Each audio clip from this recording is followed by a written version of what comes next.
ദൈവത്തിന് വിശുദ്ധ ബൈബിളിൽ നാം പരിശോധിക്കുമ്പോൾ അനവധിയായിരിക്കുന്ന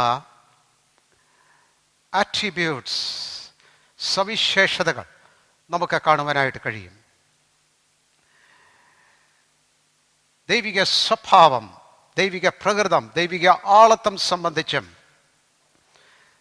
ദൈവത്തിൻ്റെ പ്രത്യേകതകൾ, സവിശേഷതകൾ, ശ്രദ്ധേയമായിരിക്കുന്ന ലക്ഷണങ്ങൾ. അതിലേറ്റവും ശ്രദ്ധേയമായി 2-3 എടുത്തു പറയാവുന്ന 2-3 വിശേഷതകൾ. ഓംനിപൊട്ടൻസ് ഓഫ് ഗോഡ്, ദൈവത്തിൻ്റെ സർവശക്തി. 2, പെർഫെക്റ്റ് ഹോളിനെസ് ഓഫ് ഗോഡ്, ദൈവത്തിൻ്റെ സമ്പൂർണമായിരിക്കുന്ന പരിശുദ്ധി. അതുപോലെ തന്നെ supreme absolute love of God, ദൈവത്തിൻ്റെ പരമോന്നതമായിരിക്കുന്ന, പരിപൂർണമായിരിക്കുന്ന ദൈവത്തിൻ്റെ സ്നേഹം. ഈ 3 കാര്യങ്ങൾ, ശ്രദ്ധേയമായിരിക്കുന്ന 3 കാര്യങ്ങൾ ഞാൻ നിങ്ങളുടെ മുൻപിൽ കൊണ്ടുവന്നെങ്കിൽ തന്നെയും ഓരോ വിശ്വാസികളിലും ഭരിക്കുന്നത് ഇതിലേതെങ്കിലും ഒരു പ്രത്യേക സ്വഭാവവിശേഷമാണ്. ചിലരുടെ ചിന്തയിൽ, ശ്രദ്ധയിൽ ദൈവത്തെ സംബന്ധിച്ച് ഏറ്റവും ഭരിക്കുന്ന കാര്യം ദൈവത്തിൻ്റെ സർവശക്തിയാണ്. മറ്റുള്ളവരെ സമയത്തോളം ദൈവത്തിൻ്റെ മഹാവിശുദ്ധിയാണ്. മറ്റുള്ളവരെ സമയത്തോളം ദൈവത്തിൻ്റെ വാച്യമായിരിക്കുന്ന സ്നേഹമാണ്. ദൈവത്തെ സംബന്ധിച്ച് നാം എന്ത് മനസ്സിലാക്കുന്നുവോ, ദൈവിക സവിശേഷതകളെക്കുറിച്ച് നമുക്കെന്ന് മനസ്സിലായിരിക്കുന്നു, ആ വെളിച്ചത്തിലാണ് നമ്മുടെ ജീവിതം, നമ്മുടെ വിശ്വാസം, നമ്മുടെ ഭക്തി നിർവചിക്കപ്പെടുന്നു. What we know of God and His attributes determine our life, spirituality and faith. ദൈവത്തെ സംബന്ധിച്ച് നാം അറിയുന്നതാണ്, ദൈവിക സവിശേഷത ഏതാണ് ഏറ്റവും ശ്രദ്ധേയമെന്നുള്ള നിലയിലാണ് നമ്മുടെ ഭക്തിയും വിശ്വാസവും ജീവിതവും നിർണ്ണയിക്കപ്പെടുന്നത്.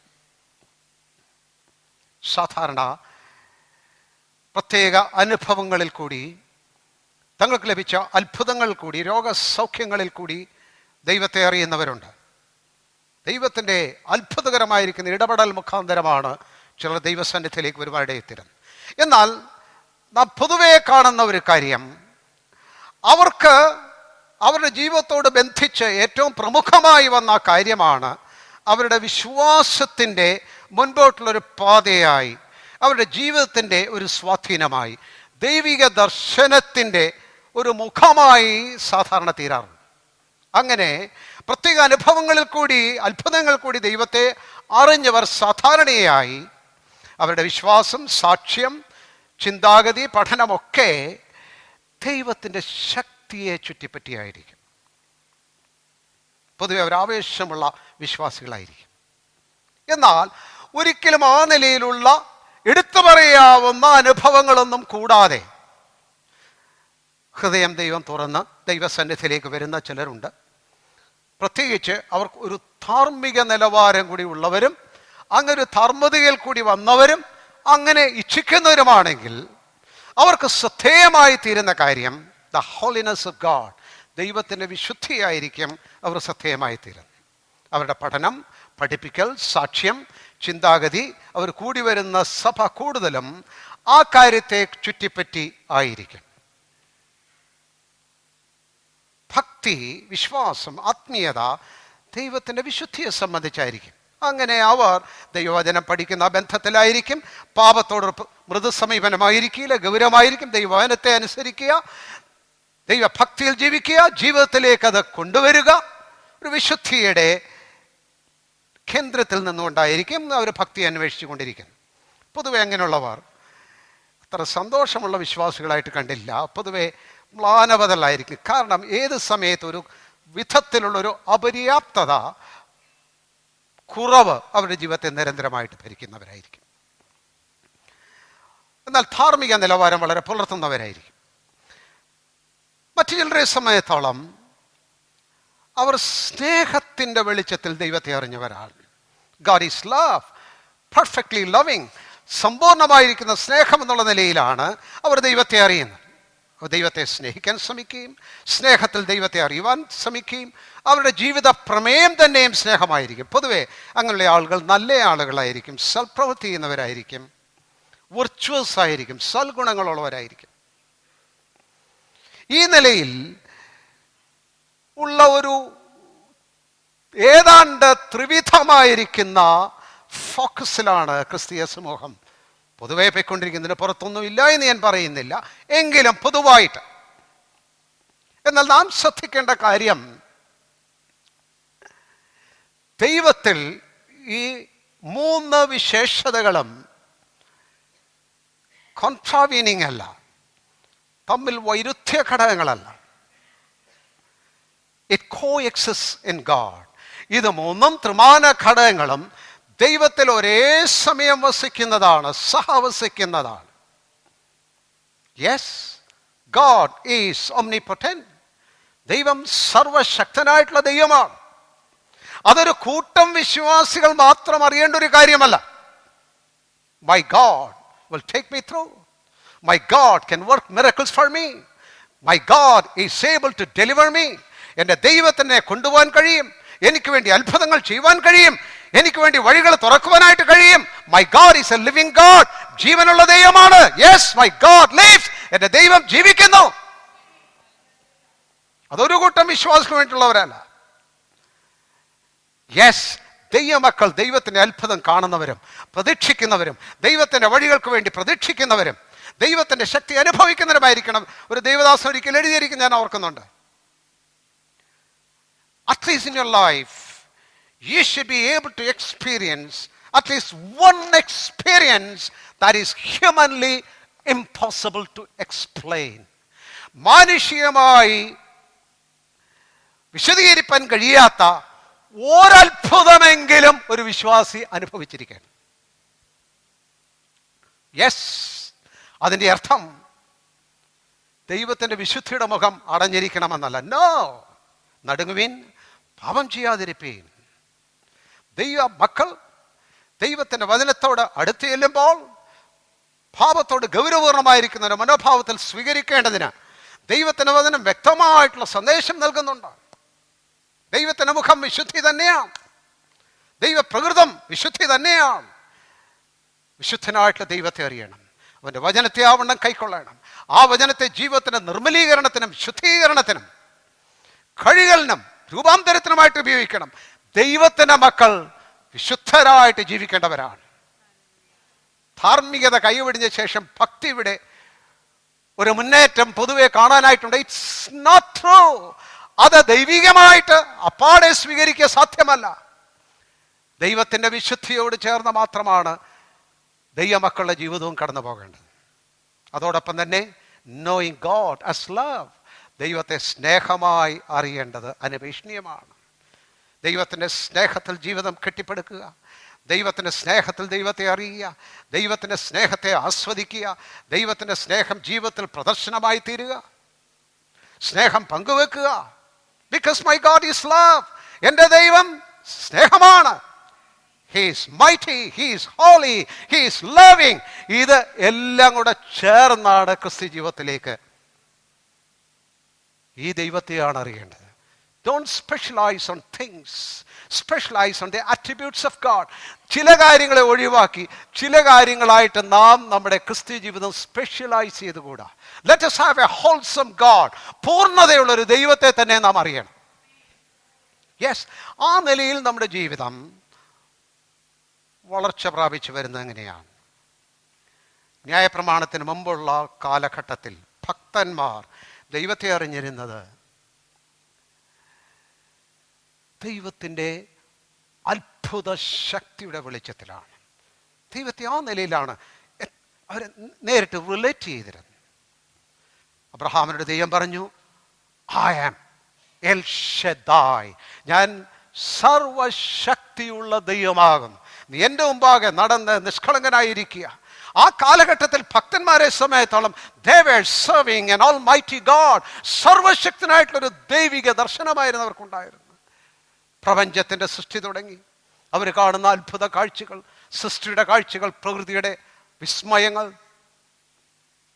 ഇസ്ഹാക്കിന്റെ ജനനം, എന്തൊരു അത്ഭുതമാണ്. അത്ഭുതങ്ങൾ ഓരോന്നോരോന്നായിട്ട് അനവധി അത്ഭുതങ്ങളാണ് അവർ കണ്ടുവരുന്നത്. ഇസ്രായേൽ മക്കളുടെ പുറപ്പാട് എത്ര വലിയ അത്ഭുതമാണ്. ചെങ്കടലിലെ പിളർപ്പ് എത്ര വലിയ അത്ഭുതമാണ്. മരുഭൂമിയിൽ പാറ തുളർന്ന് വെള്ളം ലഭിക്കുന്നത് എത്ര അത്ഭുതമാണ്. സ്വർഗത്തിൽ നിന്ന് മന്ന ലഭിക്കുന്നത് എത്ര അത്ഭുതമാണ്. മൈറ്റി ഗോഡ്, സർവശക്തനായിട്ടുള്ള ദൈവം, ദൈവത്തിൻ്റെ ന്യായവിധികൾ, ദൈവത്തിൻ്റെ ഇടപെടലുകൾ, ദൈവത്തിൻ്റെ അധികാരങ്ങൾ. നോഹയുടെ ജലപ്രളയത്തിൽ, സോദോം ഗൊമോരയുടെ നാശത്തിൽ, ബാബേൽ ഗോപുരത്തിൻ്റെ തകർച്ചയിൽ, ജാതികൾ ചിതറിപ്പോകുന്നതിൽ, everywhere God and his intervention, authority of God, ദൈവത്തിൻ്റെ അധികാരം, അവൻ്റെ ഇടപെടലുകൾ, അതിൻ്റെ നടുവിൽ ദൈവത്തിന് തൻ്റെ ഭക്തന്മാർക്കുള്ള പ്രൊവിഷൻസ്, പരിപാലനം. ഇതിൻ്റെ നടുവിൽ നോഹയ്ക്കുള്ള പരിപാലനം, ലോത്തിനുള്ള പരിപാലനം, തൻ്റെ ജനത്തിന് ഉടനീളമുള്ള ദൈവിക പരിപാലനം. ദൈവത്തിൻ്റെ പദ്ധതികൾ എത്ര വലുതാണ്. മെസൊപ്പൊട്ടേമിയയിലെ ഊരിൽ നിന്ന് ദൈവം അബ്രഹാമിനെ വിളിച്ചിറക്കുന്നു. യോസഫിന് പ്രത്യേക നിലയിൽ ദൈവം നടത്തി ഈജിപ്തിലെത്തിക്കുന്നു. മോശയെ പ്രത്യേകമായി വിളിച്ച് നിയോഗിക്കുന്നു. ഈ കാര്യങ്ങളുമായിട്ട് ബന്ധപ്പെട്ട് മുമ്പോട്ട് നോക്കുമ്പോഴുള്ള ദൈവത്തിന്റെ അത്ഭുത പദ്ധതികൾ, ഈ കാര്യങ്ങളെല്ലാം ചേർത്ത് great God, what a mighty God we serve, എത്ര വലിയ ദൈവത്തെയാണ് നാം സേവിക്കുന്നത്. ഇതായിരുന്നു അന്നത്തെ ഭക്തന്മാരുടെ ഹൃദയത്തിൽ ശക്തമായി നിന്നിരുന്നൊരു കാര്യം. എന്നാൽ മുമ്പോട്ട് വരുന്നൊരു സമയത്ത് ന്യായപ്രമാണ കാലഘട്ടം തുടങ്ങിക്കഴിയുമ്പോൾ ഈ ചിത്രം മാറുകയാണ്. God is holy. നിന്റെ ദൈവമായിരിക്കുന്ന യഹോവയായിരിക്കുന്ന കർത്താവായിരിക്കുന്ന ഞാൻ വിശുദ്ധനായിരിക്കുന്നു. മോശയ്ക്ക് ദൈവം ആദ്യം പ്രത്യക്ഷപ്പെടുന്ന സമയത്ത് വാസ്തവത്തിൽ നാം പ്രീ ലോ പീരീഡ്, ന്യായപ്രമാണത്തിന് മുമ്പോട്ടുള്ള കാലഘട്ടത്തെ നോക്കുമ്പോൾ അന്ന് ഒരു പ്രാവശ്യം മാത്രമേ ദൈവത്തിൻ്റെ വിശുദ്ധിയെക്കുറിച്ച് പറഞ്ഞിട്ടുള്ളൂ. ദൈവം 7-ാം നാളിനെ വിശുദ്ധീകരിച്ചു. പിന്നെ ആ പദം നാം തിരുവചനത്തിൽ കാണുന്നത് ന്യായപ്രമാണത്തിന് ഏതാണ്ട് തുടക്ക സമയത്താണ്. എപ്പോഴാണെന്നറിയാമോ? മോശയ്ക്ക് വെളിപ്പെട്ട് ദൈവം ആദ്യമായിട്ട് പറയുകയാണ്, നിന്റെ കാലിൽ നിന്ന് ചെരുപ്പ് ഊരിക്കളയുക, നീ നിൽക്കുന്ന സ്ഥലം വിശുദ്ധ സ്ഥലമാണ്. Be holy because I am holy. ഞാൻ വിശുദ്ധനായിരിക്കുന്ന പോലെ നിങ്ങൾ വിശുദ്ധരായിരിക്കണം. ഇതാണ് നിയമങ്ങളുടെ, ന്യായപ്രമാണത്തിൻ്റെ അടിസ്ഥാനം തന്നെ. നാം ന്യായപ്രമാണത്തിൽ മുമ്പോട്ട് പ്രവാചകന്മാരിലും തുടർമാനമായി കാണുന്ന കാര്യം എ ഹോളി ഗോഡ്, വിശുദ്ധനായിട്ടുള്ള ഒരു ദൈവം. യെശയ്യാവ് കാണുന്ന ദർശനത്തിൽ എന്താ കാണുന്നത്? സറാഫുകൾ 2 കൊണ്ട് പറക്കുന്നു, 2 കൊണ്ട് മുഖം മറയ്ക്കുന്നു, 2 കൊണ്ട് പാദങ്ങൾ മറയ്ക്കുന്നു. സദാ അവർ പറഞ്ഞുകൊണ്ടിരിക്കുന്ന കാര്യം ഹോളി ഹോളി ഹോളി. സൈന്യങ്ങളെ ഹോവിയായിരിക്കുന്ന ദൈവം പരിശുദ്ധൻ പരിശുദ്ധൻ പരിശുദ്ധൻ. ന്യായപ്രമാണവും പ്രവാചകന്മാർ നിറഞ്ഞു നിൽക്കുന്ന ആ ദൈവിക സവിശേഷത അവൻ്റെ വിശുദ്ധിയാണ്. യേശു ഭൂമിയിലേക്ക് വന്നു. യേശു ഭൂമിയിലേക്ക് വന്നപ്പോൾ സമഗ്രമായി ഈ ചിത്രം മാറുകയാണ്. വിശുദ്ധരെയും പരിശുദ്ധരെയും അകലെ നിന്ന് കണ്ടിരിക്കുന്ന ദൈവത്തെക്കുറിച്ചുള്ള സങ്കല്പങ്ങളെല്ലാം വേഗം മാറുകയാണ്. യേശു വന്നു കഴിഞ്ഞപ്പോൾ യേശു വെളിപ്പെടുത്തുന്നത് അകന്നു നിൽക്കുന്നൊരു മനുഷ്യനല്ല, അടുത്ത് വരുന്നവൻ, ചേർന്ന് വരുന്നവൻ. പാപികൾ, ദൈവത്തോട് എന്ത് ബന്ധം എന്ന് കരുതിയിരുന്നവർ, അവരാകർഷിക്കപ്പെടുന്നു യേശുവിങ്കലേക്ക്. പാപികളുടെയും ചുങ്കക്കാളുടെയും പാപികളുടെയും സ്നേഹിതൻ യേശുവിന് പേരുണ്ടായി. എന്തിന്? സക്കായിയോസും അതുപോലെ തന്നെ മഗ്ദലക്കാരത്തി മറിയയും ശമരിയക്കാരത്തി സ്ത്രീയും പാപത്തിൽ പിടിക്കപ്പെട്ട സ്ത്രീയും അവരെല്ലാം യേശുവിൻ്റെ സന്നിധിയിൽ വന്നാണ് ധൈര്യം കിട്ടിയത്, ആശ്വാസം പ്രാപിച്ചത്, പാപക്ഷമ ലഭിച്ചത്. താൻ തന്നെക്കുറിച്ച് തന്നെയും പറഞ്ഞ എന്താണ്? ഞാൻ നല്ല ഇടയൻ. നല്ല ഇടയൻ്റെ ലക്ഷണം എന്താണ്? ആടുകൾക്ക് വേണ്ടി തൻ്റെ ജീവനെ കൊടുക്കുന്നു. ദൈവത്തിൻ്റെ സ്നേഹത്തെ അവൻ എങ്ങനെയാണ് കാണിച്ചത്? തൻ്റെ മുഴുവൻ തന്നെ നിഷേധിച്ച്, തൻ്റെ മുതലും പോയി തന്നെ പിമ്പിൽ തള്ളി നാശത്തിലേക്ക് പോകുന്ന ഒരു പുത്രന് വേണ്ടി കാത്തു കാത്തു കാത്തു നിൽക്കുന്ന സ്നേഹനിധിയായിരിക്കുന്ന ഒരു പിതാവ്. ഒടുവിൽ സ്നേഹത്തിൽ തൻ്റെ പ്രാണനെ താൻ സ്നേഹിച്ച മനുഷ്യവർഗത്തിന് വേണ്ടി വച്ചു കൊടുക്കുന്നതാണ് നാം യേശുക്രിസ്തുവിൽ കാണുന്നത്. അതെ, യേശുക്രിസ്തുവിൽ നാം കാണുന്നത് ഈ മഹാസ്നേഹമാണ്, ദൈവത്തിൻ്റെ സ്നേഹമാണ്. പരിപൂർണമായിരിക്കുന്ന ഈ ദൈവത്തിൻ്റെ സ്നേഹമാണ് യേശുക്രിസ്തു. ഈ സ്നേഹത്തിൻ്റെ മൂർത്തിഭാവമായിരുന്നു. ഈ സ്നേഹത്തിൽ നിന്നാണ് സുവിശേഷം ഉത്ഭൂതമായി തീരുന്നത്. നിങ്ങളിൽ നിന്ന് വാങ്ങി ഭക്ഷിപ്പീൻ, ഇതനേർക്ക് വേണ്ടി നുറുക്കപ്പെടുന്ന എൻ്റെ ശരീരം, ചൊരിയപ്പെടുന്ന എൻ്റെ രക്തം. ഈ സ്നേഹത്തിൽ നിന്നാണ് പുതിയ ഉടമ്പടി പിറന്നു വരുന്നത്. God of the gospel is a loving God. സുവിശേഷത്തിൻ്റെ ദൈവം സ്നേഹത്തിൻ്റെ ദൈവമാണ്, സ്നേഹിക്കുന്ന ദൈവമാണ്. തൻ്റെ ഏകജാതനായിരിക്കുന്ന പുത്രൻ വിശ്വസിക്കുന്ന ഏവനും നശിച്ചു പോകാതെ ദൈവം തൻ്റെ പുത്രനെ നൽകുവാൻ തക്കവണ്ണം ലോകത്തെ സ്നേഹിച്ചു. God, a loving God, സ്നേഹവാനായിരിക്കുന്ന ദൈവം. ഇതിൻ്റെ അർത്ഥം യേശു ക്രിസ്തുവിൽ ദൈവത്തിൻ്റെ ശക്തി വെളിപ്പെട്ടില്ലെന്നാണോ? നോ. ശക്തി വെളിപ്പെടാത്തതുകൊണ്ടല്ല സ്നേഹത്തെക്കുറിച്ച് പറയുന്നത്. ഇറ്റ് ഈസ് ദേർ, അതവിടെ ഉണ്ട്. തൻ്റെ ജനനം തന്നെ അത്ഭുത ജനനമായിരുന്നു. കാനാവിലെ ആ ഒരു വിവാഹം തുടങ്ങി നാം യേശു ക്രിസ്തുവിൽ കാണുന്നത് ചരിത്രത്തിൽ ആരും വെളിപ്പെടുത്താത്ത മഹാത്ഭുതങ്ങളാണ്. വസ്തുവിൻ്റെ മേലും പ്രകൃതത്തിൻ്റെ മേലും യേശു ക്രിസ്തുവിൻ്റെ അധികാരം, രോഗത്തിൻ്റെ മേലും മരണത്തിൻ്റെ മേലും യേശു ക്രിസ്തുവിൻ്റെ അധികാരം, പിശാചിന്റെ മേലും അവന്റെ ദുഷ്ടപ്രവൃത്തികളുടെ മേലും യേശു ക്രിസ്തുവിന്റെ അധികാരം. ആമേൻ. അതുമാത്രമല്ല, ദൈവത്തിൻ്റെ സ്നേഹവും അവനിൽ വെളിപ്പെട്ടു, ദൈവത്തിൻ്റെ വിശുദ്ധിയും അവനിൽ വെളിപ്പെട്ടു. ലോകചരിത്രത്തിൽ ഇത്ര വിശുദ്ധനും നിഷ്കളങ്കനുമായി ആരും ജീവിച്ചിട്ടില്ല. യേശു ക്രിസ്തുവിൽ ദൈവത്തിൻ്റെ പെർഫെക്റ്റ് ഹോളിനെസ് വെളിപ്പെട്ടു. അവൻ്റെ പിന്നാലെ നടന്ന ആളുകളുണ്ട്. എന്തെങ്കിലും കുറവ് കണ്ടുപിടിക്കാമോ എന്നുള്ള നിലയിൽ നിങ്ങളിൽ ആർ എന്നെ പാപത്തെ കുറിച്ച് ബോധം വരുത്തുമെന്ന് കർത്താവിന് ചോദിക്കുവാൻ കഴിയുമായിരുന്നു. യെസ്, അവൻ സകലത്തിലും നമുക്ക് തുല്യനായി പരീക്ഷിക്കപ്പെട്ടു. എങ്കിലും പാപം കൂടാത്തവനായിരുന്നു, ഇല്ലാത്തവനായിരുന്നു. അവൻ്റെ ട്രയലിൽ ഗവർണർ ജഡ്ജുമായിരിക്കുന്ന പീലാത്തോസ് അവനെ വിസ്തരിക്കുന്ന സമയത്ത് ഇവനൊരു കുറ്റവും ഞാൻ കാണുന്നില്ല എന്ന് പറഞ്ഞ് കൈ കഴുകി. അവൻ്റെ കാൽവരിയിലെ മരണത്തിൽ അവനെ നോക്കി നിന്ന ശതാധിപൻ അവൻ്റെ മരണം അവൻ ജീവൻ വെടിയുന്ന സന്ദർഭം കണ്ടിട്ട് പറഞ്ഞത്, truly he was the son of God. സത്യമായും അവൻ ദൈവത്തിൻ്റെ പുത്രനായിരുന്നു എന്നാണ്. യേശു ദൈവത്തിൻ്റെ വിശുദ്ധിയെ വെളിപ്പെടുത്തി. എന്നാൽ യേശു ഏറ്റവും അധികം തൻ്റെ ജീവിതത്തിൽ ശ്രദ്ധേയമായി നിന്ന കാര്യം it's A love of God, ദൈവത്തിൻ്റെ സ്നേഹമായിരുന്നു. ദൈവത്തിൻ്റെ സ്നേഹം, ആ സ്നേഹബന്ധത്തിൽ യേശു പഠിപ്പിച്ചൊരു കാര്യം കൂടി ഞാൻ ഇന്നുകൂടെ പറയാം. എല്ലാത്തിലും യേശു ക്രിസ്തു ലോകചരിത്രത്തിൽ അതുല്യനായിരുന്നു. ആരും യേശുവിനെ പോലെയില്ല. അതിലൊരു കാര്യം, ആദ്യമായി ദൈവത്തെ പിതാവേ എന്ന് വിളിച്ചത് യേശുവാണ്. ദൈവത്തെ പിതാവേ എന്ന് ഇന്നും മനുഷ്യർ നേരെ നോക്കത്തില്ല, ചരിഞ്ഞാ നോക്കുന്നു. Calling God Father, പിതാവേ എന്ന് യേശു വിളിച്ചെടുത്ത് നിർത്തിയില്ല.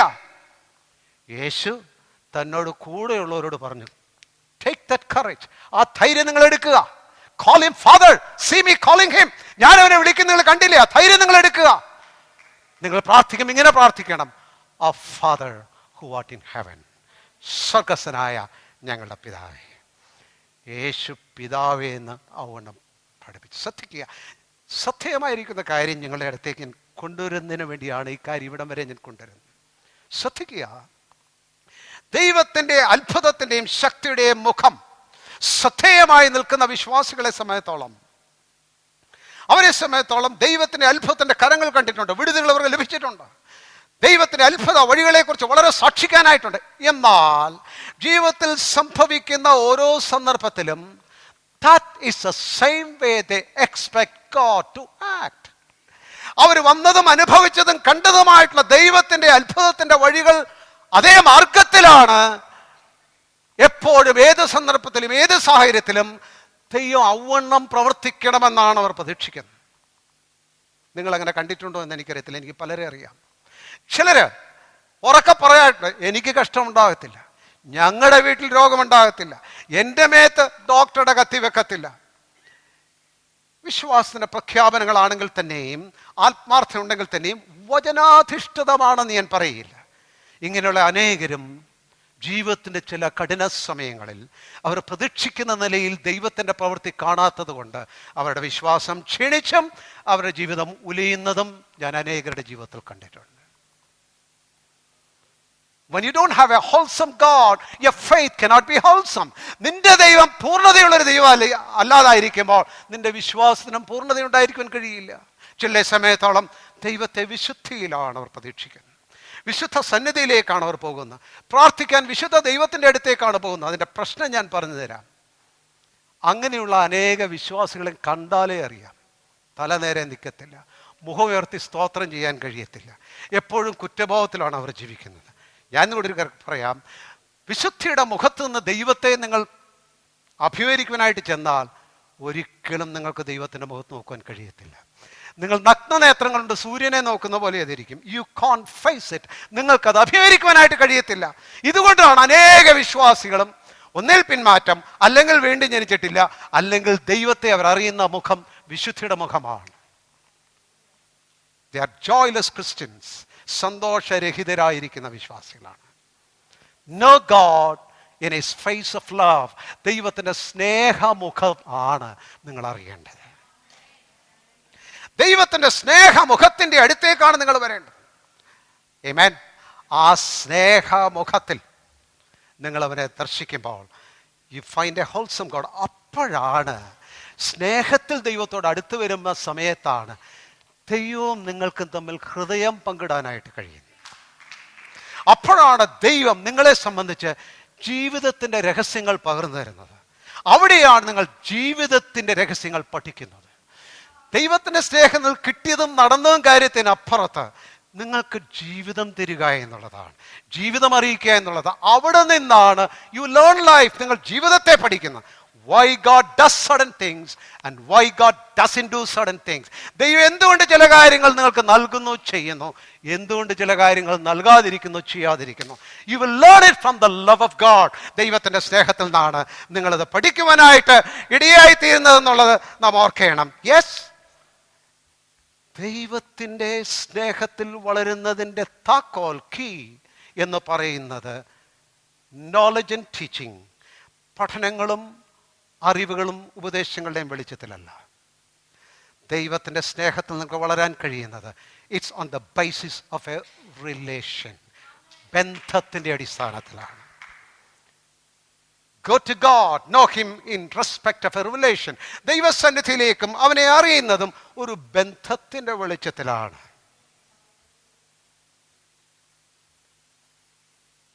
ഒരു കുട്ടിയെ സമയത്തോളം അവൻ്റെ കുട്ടിക്കാലത്ത് ഒരു കുട്ടിയുടെ ധൈര്യം, ബലം, പരിപാലനം, സുരക്ഷ, ഇതൊക്കെ എവിടെ ആയിരിക്കുന്ന ഒരു കുട്ടിയെ സമയത്തോളം അവൻ്റെ അപ്പനിലായിരിക്കുന്നു. ഒരു കുട്ടിയെ സമയത്തോളം ഒരു കുട്ടിയുടെ ലോകത്തിലെ ഏറ്റവും വലിയ മനുഷ്യൻ ആ കുട്ടിയുടെ അപ്പനാണ്. The strongest. എല്ലാ അപ്പൻ്റെ അടുത്ത് അതിരിക്കുന്നതാണ്. കുട്ടിയുടെ ലോകത്തിൽ അപ്പനാണ് ഏറ്റവും വലിയ ആൾ.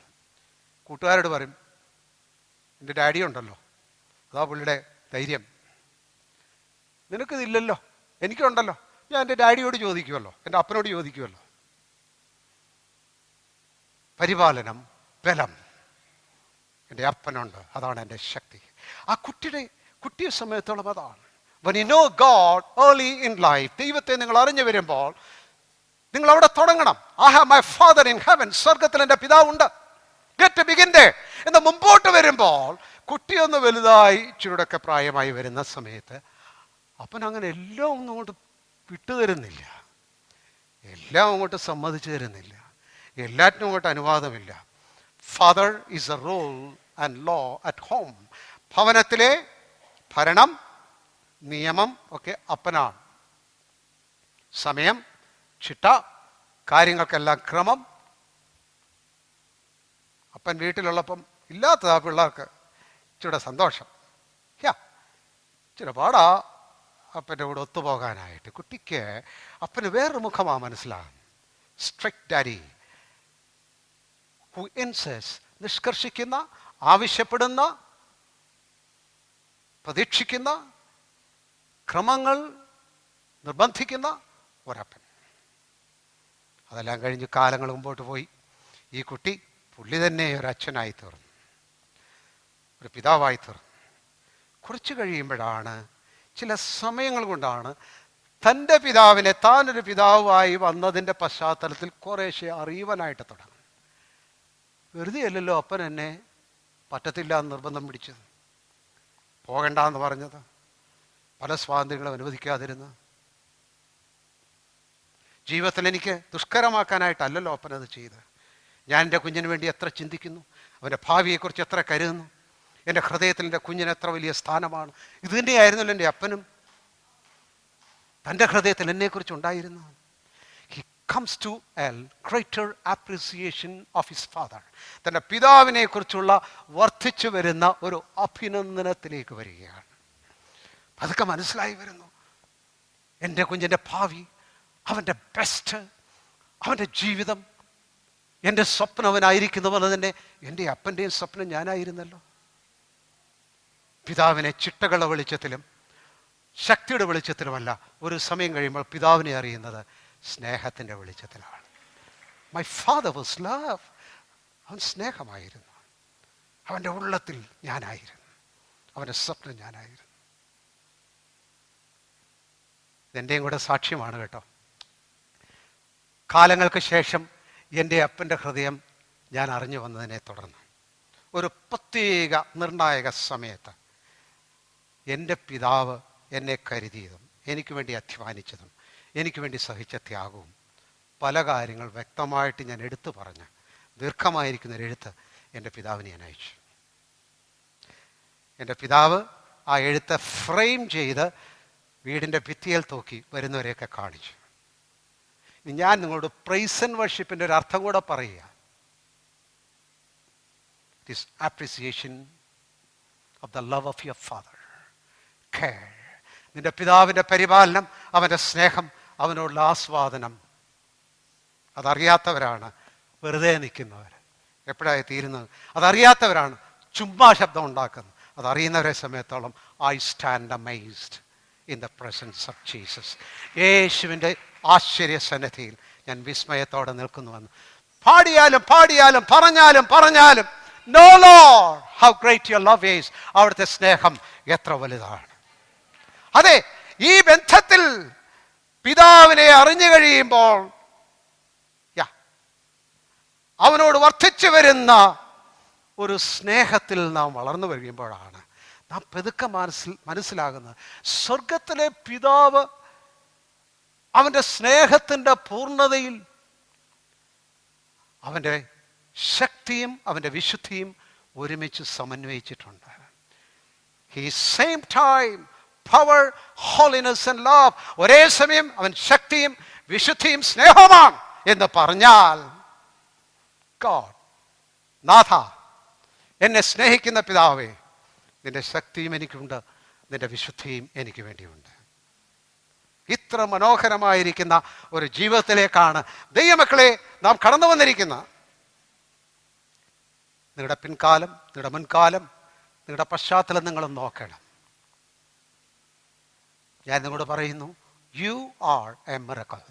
നിങ്ങളൊരത്ഭുതമാണ്. നിങ്ങളുടെ അനേകരുടെ ഹൃദയങ്ങളിൽ നിങ്ങൾക്ക് സത്യസന്ധമായിട്ടറിയാം, ഞാൻ ജീവിച്ചിരിക്കേണ്ട ഒരാളല്ല. You had the narrow escape many times. എത്ര പ്രാവശ്യമാണ് നിങ്ങൾ കഷ്ടിച്ച് രക്ഷപ്പെട്ടത്? നിങ്ങളുടെ ആരോഗ്യം, നിങ്ങളുടെ പഠനം, നിങ്ങളുടെ ജീവിതം, all what you have, നിങ്ങൾ കടന്ന വഴികൾ, നിങ്ങൾക്കുള്ള കാര്യങ്ങൾ, truly God's might, ദൈവത്തിന്റെ അത്ഭുതകാര്യങ്ങൾ എൻ്റെ ജീവിതത്തിന്റെ പിന്നാലെ ഉണ്ടായിരുന്നു. എന്നാൽ ജീവിതം സുഗമമായിരുന്നില്ല, എളുപ്പമായിരുന്നില്ല, ഞെരുക്കമുണ്ടായിരുന്നു, ബുദ്ധിമുട്ടുണ്ടായിരുന്നു. എന്തിന്? അതിൻ്റെ എല്ലാം നടുവിൽ നാം താഴ്ത്തപ്പെടുന്ന സന്ദർഭങ്ങളുണ്ടായി. ദൈവത്തിലേക്ക് തിരിയുവാൻ ദൈവം കാര്യങ്ങളെ അനുവദിച്ചു.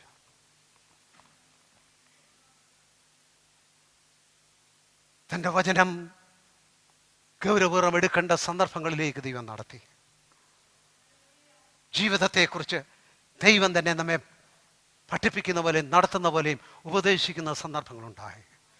He was a mighty God, yet a holy God. അവൻ അത്ഭുതവനായിരിക്കും ദൈവമായിരിക്കെ വിശുദ്ധനായിരുന്ന ദൈവമായിരുന്നു നിന്നെ തൻ്റെ വഴിയിലേക്ക് തിരിക്കേണ്ടതിനായി. Praise the Lord. എന്നാലും ഞാൻ അവിടുത്തെ സ്തുതിക്കുന്നു. വീണുപോകാതെയും വീഴ്ച ഭവിക്കാതെയും ഇന്നയോളം എന്നെ കാത്തു. ഞാൻ അങ്ങേ സ്തുതിക്കുന്ന കർത്താവേ, തക്ക സമയത്ത് എൻ്റെ ഉള്ളിനെ അവിടുന്ന് ഉണർത്തി. പാപത്തിൽ ഗൗരവപൂർണമായിരിക്കുന്ന പാപത്തിൽ ഞാൻ നശിച്ചു പോകാമായിരുന്നു. Lord, you alone kept me. നീയാണ് എന്നെ സൂക്ഷിച്ചത്. ഭക്തന്മാരുടെ നടുവിൽ നീ എന്നെ കൊണ്ടുവന്നു. എൻ്റെ ഹൃദയത്തിൽ വിശ്വാസവും പ്രത്യാശയും നൽകിയിരിക്കുന്നു. Thank you Lord for setting my face onward. മുമ്പോട്ട് എൻ്റെ മുഖം ധരിച്ച് അങ്ങേ പിൻപറ്റുവാൻ നിന്റെ സ്നേഹം എന്നെ സഹായിക്കുന്നുണ്ട്. സ്തോത്രം കർത്താവേ. Yes, God is love. ദൈവം സ്നേഹം തന്നെയാണ്. His name is love.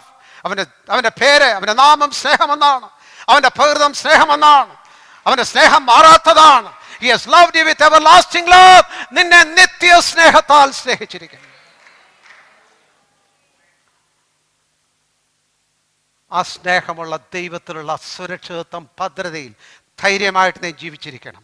Don't expect God to work in your own way. നിന്റെ അതേ വഴിയിൽ ദൈവം തിരിഞ്ഞു വന്ന് പ്രവർത്തിക്കണമെന്ന് പ്രതീക്ഷിക്കരുത്. God loves you. He has his own way. ദൈവം നിന്നെ സ്നേഹിക്കുന്നു. ദൈവത്തിന് നിനക്ക് വേണ്ടി തൻ്റെ വഴികളുണ്ട്. എന്നാൽ ഈ സ്നേഹം എന്നുള്ള ഈ പദം വളരെ അബ്സ്ട്രാക്റ്റാണ്, അമൂർത്തമാണ്. സ്നേഹം എന്ന് പറയുമ്പോൾ വാട്ട് ഈസ് ദാറ്റ്? ഒരിക്കൽ കോളേജിൽ പഠിക്കുന്ന ഒരു സമയത്ത് എൻ്റെ ഒരു സീനിയർ സ്നേഹിതൻ്റെ അടുക്ക വന്ന് എൻ്റെ തോളെ തട്ടി ചോദിച്ചു, രാജു എന്നെ സ്നേഹിക്കുന്നുണ്ടോ എന്ന് ചോദിച്ചു. നിന്നപ്പോൾ എനിക്ക് ഉത്തരം മുട്ടിപ്പോയി. അതാ ഞാൻ പറയാം, രാജുവിന് അല്ല ഉള്ളത്, രാജുവിനുള്ളത് ലോഹ്യമാണ്. അത് ശരിയാണെന്ന് എനിക്ക് തോന്നുന്നു. നമ്മൾ ഈ സ്നേഹം എന്നൊക്കെ പറയുന്നത്, ഞാൻ പറയാം, ഈ ലോഹ്യത്തിനാണ് നമ്മൾ സ്നേഹം എന്ന് പറയുന്നത്. ഈയിടെ ഒരാൾ എന്നെ ഫോൺ ചെയ്തേച്ച് പറഞ്ഞു, ബ്രദറെ, ഞാൻ വിളിക്കാറില്ലെന്ന് മാത്രമേ ഉള്ളൂ, ഞങ്ങൾ വീട്ടിലെപ്പോഴും പറയാറുണ്ട്, അപ്പം അതന്നെ ഞങ്ങൾക്ക് വലിയ സ്നേഹമാണ്. പക്ഷേ അങ്ങോട്ട് ഫോൺ ചെയ്തപ്പോൾ ഇത്രയും പറഞ്ഞപ്പോൾ what does love mean to me? സ്നേഹം എന്ന് പറഞ്ഞാൽ എനിക്കെന്താ അതുകൊണ്ട് അർത്ഥം? പലപ്പോഴും ജീവിതത്തിൻ്റെ പല വഴികളിലാണ് സ്നേഹിക്കുന്നു എന്ന് പറഞ്ഞ പലരുടെയും സ്നേഹം ലോഹ്യം മാത്രമായിരുന്നു നിങ്ങൾക്ക് മനസ്സിലായത്. എന്നാൽ നിങ്ങൾ സ്നേഹം അറിഞ്ഞിട്ടില്ലേ? ഞാൻ അറിഞ്ഞിട്ടുണ്ട്. Thank God for people who stood with me. എൻ്റെ കൂടെ നിന്നവർക്കായി, ധൈര്യപ്പെടുത്തവർക്കായി, ആശ്വാസം പകർന്നവർക്കായി, നടന്നവർക്കായി, പിൻബലം നൽകിയവർക്കായി, എൻ്റെ ഭാരം കൂടെ ചുമന്നവർക്കായി. Love is true. സ്നേഹം സത്യമാണ്.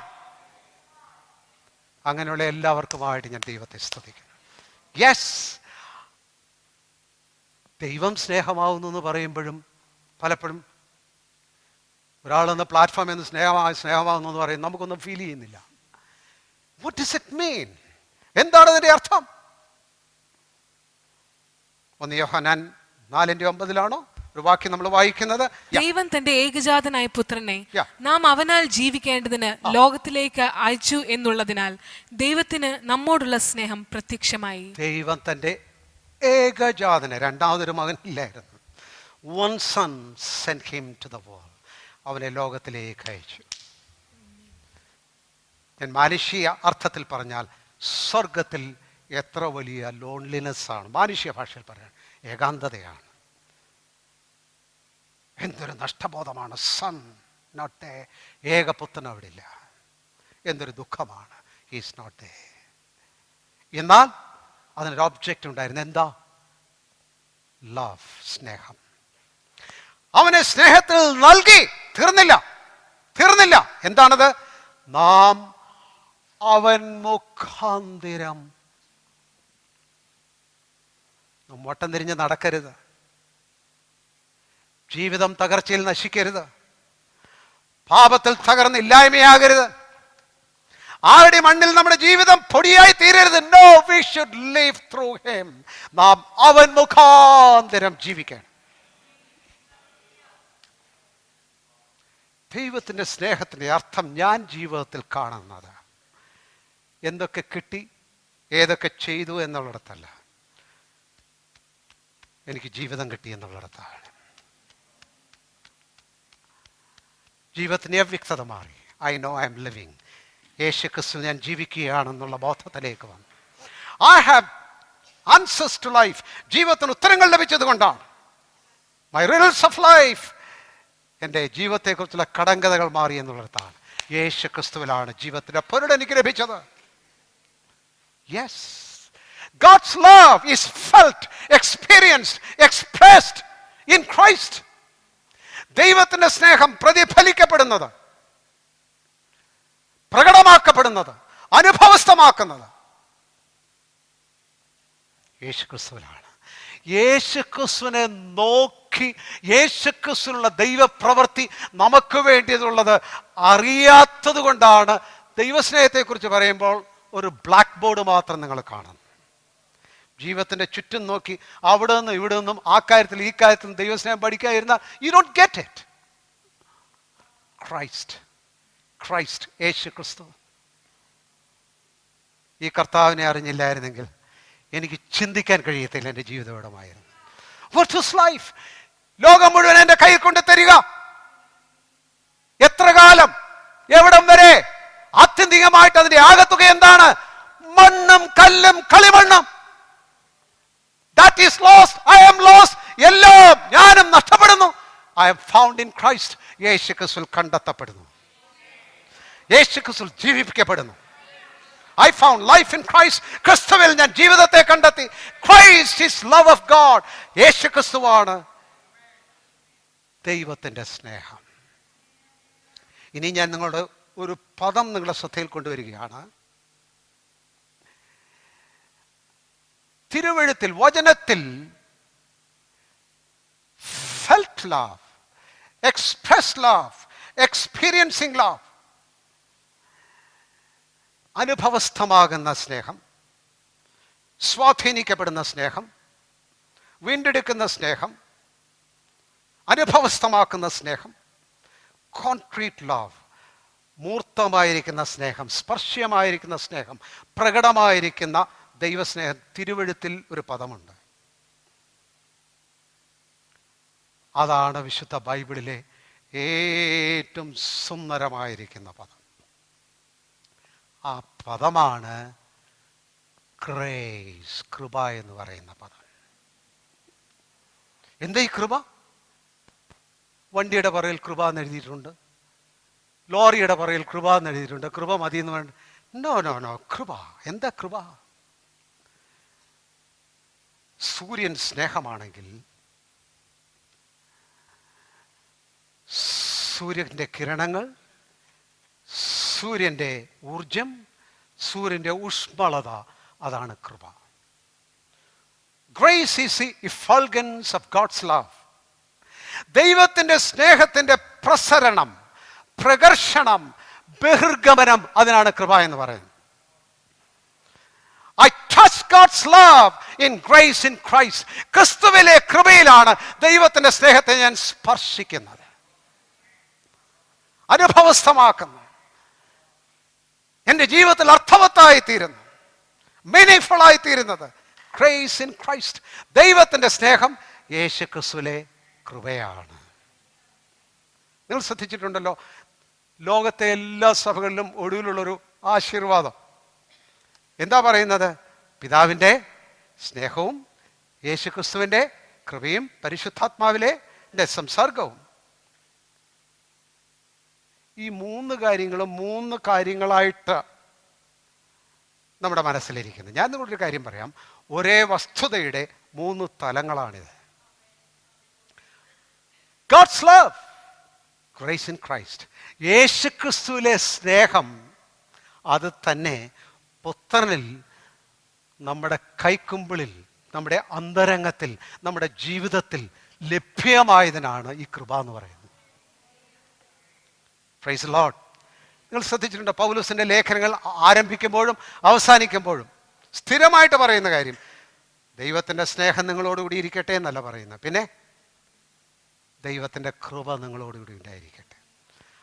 സല്യൂട്ടേഷനിലും കൺക്ലൂഷനിലും മിക്കവാറും എല്ലാ ലേഖനങ്ങളിലുമുണ്ട് let grace be with you, കൃപ നിങ്ങളോടുകൂടി ഇരിക്കുമാറാകട്ടെ.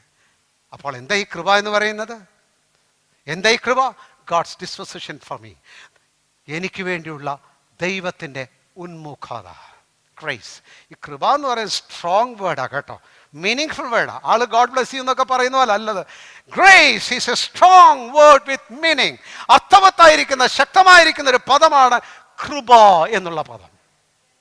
ആ കൃപ എന്ന് പറഞ്ഞാൽ എന്നോടുള്ള ദൈവത്തിൻ്റെ ഉന്മുഖതയാണ്, എനിക്ക് വേണ്ടിയുള്ള ദൈവത്തിൻ്റെ തീഷ്ണതയാണ്, എൻ്റെ രക്ഷയ്ക്ക് വേണ്ടിയുള്ള ദൈവത്തിൻ്റെ പ്രവൃത്തിയാണ്. Praise the Lord. Grace is my strengthening. കൃപ എന്ന് പറയുന്നത് ദൈവത്തിൻ്റെ എൻ്റെ ശക്തീകരണമാണ്. കൃപ എന്ന് പറയുന്നത് എൻ്റെ പ്രാപ്തീകരണമാണ്. കൃപ എന്ന് പറയുന്നത് തക്ക സമയത്ത് എന്നെ നിർത്തുന്നതാണ്, എനിക്ക് വാക്ക് തരുന്നതാണ്, എനിക്ക് ചിന്ത തരുന്നതാണ്, എന്നെ കൊണ്ടുപോകുന്നതാണ്, എൻ്റെ ബലമാണ്, എൻ്റെ ജയമാണ്, എൻ്റെ സഹായമാണ്. It's everything. കൃപയാണ്. It's so personalised to me. എനിക്ക് വ്യക്തിഗതമായി എന്നിലേക്ക് ദൈവത്തിൻ്റെ സ്നേഹം ക്രിസ്തുവിൽ പകരപ്പെടുന്നതിൻ്റെ ആകത്തുക എന്നതാണ് ഗ്രേസ്. Praise the Lord. എന്തൊരു മഹാത്ഭുതം! എന്നാൽ ഞാൻ നിങ്ങളോടൊരു കാര്യം പറയാം, ഈ കൃപയെക്കുറിച്ചുള്ള ഒരു പഠനം മാത്രം കൊണ്ട് ആ പ്രയോജനം നമുക്ക് ലഭിക്കത്തില്ല. നമ്മുടെ വീടിൻ്റെ അടുത്ത് ടൗണിലെ ഏറ്റവും വലിയ റിസർവോയർ, ജലസംഭരണി വീടിൻ്റെ തൊട്ടടുത്താണെന്നിരിക്കട്ടെ, അത് അടുത്തിരിക്കുന്നതുകൊണ്ട് വീട്ടിൽ വെള്ളം കിട്ടണോ? ഇല്ല. വീട്ടിൽ വെള്ളം കിട്ടണ എന്ത് വേണം? അതുമായിട്ട് വീട്ടിലേക്കൊരു പൈപ്പ് കണക്ഷനും ടാപ്പും വേണം. ദൈവത്തിൻ്റെ സ്നേഹത്തിൻ്റെ നിറവ് അത് സംബന്ധിച്ച് കേട്ടാലും പറഞ്ഞാലും പാടിയാലും അത് ഗ്രേസ് ആയിട്ട് ലഭിക്കണമെങ്കിൽ you should be connected to the love of God with grace. കൃപ മുഖാന്തരം ദൈവസ്നേഹത്തിലേക്ക് നിന്റെ ജീവിതം ബന്ധിക്കപ്പെടണം. Praise the Lord. അതുകൊണ്ടാണ് പൗലോസ് തിമോത്തിയോസിന് എഴുതുമ്പോൾ, എൻ്റെ മകനായിരിക്കുന്ന തിമോത്തിയോസേ, യേശു ക്രിസ്തുവിലെ കൃപയാൽ നീ ശക്തിപ്പെടുക.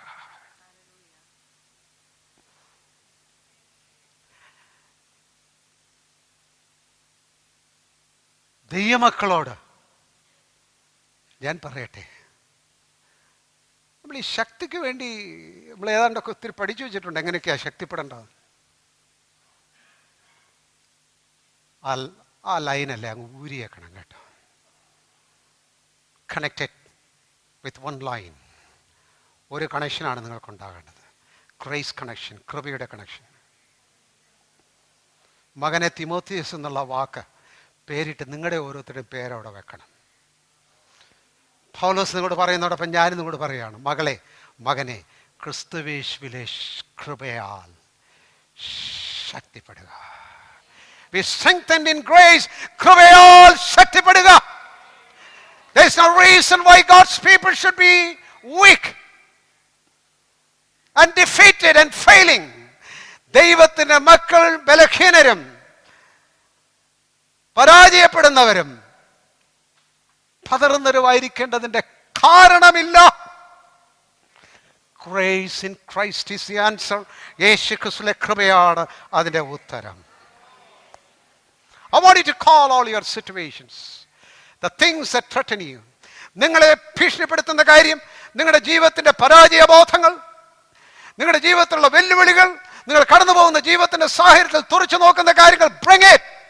നിങ്ങളുടെ മുമ്പിലേക്ക് കൊണ്ടുപോയ ശേഷം ഒറ്റ വാക്കുകൊണ്ട് അതിനെ മേളിൽ വെക്കണം. Grace is sufficient. കൃപ മതി. Grace empowers me. യേശു ക്രിസ്തുവിന്റെ കൃപയാൽ ഞാൻ ജീവിക്കും. Amen. ദൈവം നിങ്ങളെ അനുഗ്രഹിക്കുമാറാകട്ടെ.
Hidden treasure, care centre, Mariathuruthu PO, Kodayampady junction, Kottayam. Phone number 9846598704. Email address cfckottayam@gmail.com.